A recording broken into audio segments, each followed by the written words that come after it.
Hey friends, I wanted to tell a little bit different story than usual. It's something that happened this past Sunday, but that has kind of been mounting and building for the past couple of months or so.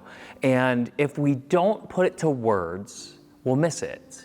And if we don't put it to video, we can't come back to it.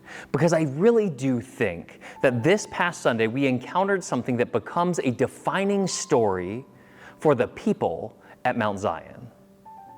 And so if we kind of rewind back to the beginning of the service, there was a moment at which everybody in this space was transfixed by what would happen next.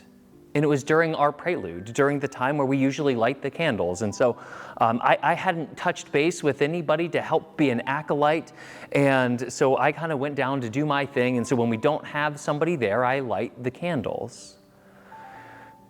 But then I saw some movement by one of our families who have taken some ownership over what this piece of liturgy. And so kind of as I'm in the side room, I made eye contact with some of our young people, and they looked at me and I ushered them over. But then to watch from my perspective in the doorway, there were nobody else could see. Every single set of eyes with a smile on their face watched these two young people not just come to light candles, but to own a piece of their church, to do their job. And every single set of eyes was hoping for the best. And so as they light the candles, and as we have in the past, sometimes it is not perfect. Sometimes the candle goes out and we have to relight it. Sometimes the readings that we have for Advent don't go as smoothly as we would like, or the lighters don't work, or whatever else. But in that moment, and we named it during church too, in that moment, there was such hope and such joy in the fact that these young people, whether they be the two that lit the candles on Sunday, or there's some of our others, that sparked something significant. And here's why I think. Because more than just having young people be part of the congregation, more than just having an intergenerational church that is doing the work that we are called to do, more than just having a group of people who then we can pass down the faith to, in the words of Howard Thurman, these young people provide a crown for us to grow into. And so while they have ownership over this piece and growing pieces of the ministry here, the significant change is that we start to realize, we start to unearth some of that latent DNA that has been there from pastors in the past for generations and decades that make Mount Zion such a special place that young people can feel like even in the midst of the time where the timing might not be exactly right, they can come and do their job. And then, here's the other sneaky part, and then I know that this is not a fluke because those candles will remain lit if the service ends, but the kids are still in children's ministry, because you all value the fact that these young people don't just get to help out with church, but they have a job to do and something that they can own. They aren't just the church of tomorrow. They're the church of right now. And because of that, they are that crown that we hope to grow into.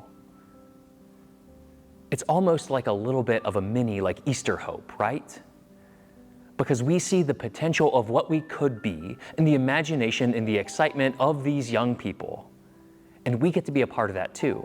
We get to recapture some of that imagination, some of that excitement, some of those new questions and that new life that is budding up because we are willing to be a congregation who says, if you want to serve, we will find a place. Is it going to be perfect? It doesn't matter, because it's genuine. And so I just want to say thank you. And I don't want that event, that culmination of so clearly understanding who we are and whose we are to go unnoticed and to go unnamed.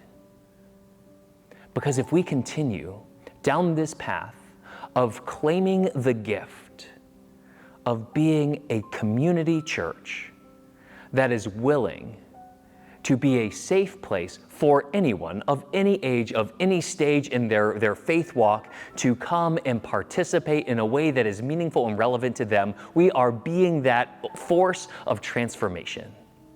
I was having a conversation last night with another couple, not from this church, and they said that they were sharing a story about how their son was a psalter, a psalm reader, a psalmist, at a previous church that they were a part of, and he had a stutter.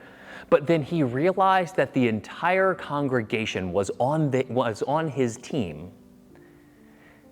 And so with that relaxing, the stutter went away. And then he made a comment to his parents that said, most of the people that are sitting in the pews wouldn't even do what I'm doing, so why should I be afraid? Especially because they're on my side. Friends, we are building a community that is the biggest fan of those who are serving. And that we're your biggest fan too. We want to see you succeed. We want to see that when there needs to be a course correction, we can do that with integrity and in a way that we can continue to grow. So thank you. Thank you for being a church that has all eyes praying and pleading and excited for that new hope of growing into the crown of joy that we have in whoever comes to serve and be part of ministry, so that we can continue to be the people that listen to the community, that react to the Holy Spirit, and so that we can continue to be a force of transformation here in Myersville and beyond. I'm so proud to be the pastor of this church, knowing that we have moments, that we have experiences like this, so that we can continue to grow with one another, even if it's not perfect, even if it's a little bit messy, because that is the call of the Holy Spirit. To be open to where the Spirit moves, or sometimes I say, to be open to where the Spirit is humming, and knowing that something special is being witnessed by all of us. Thank you guys so much. Be God's.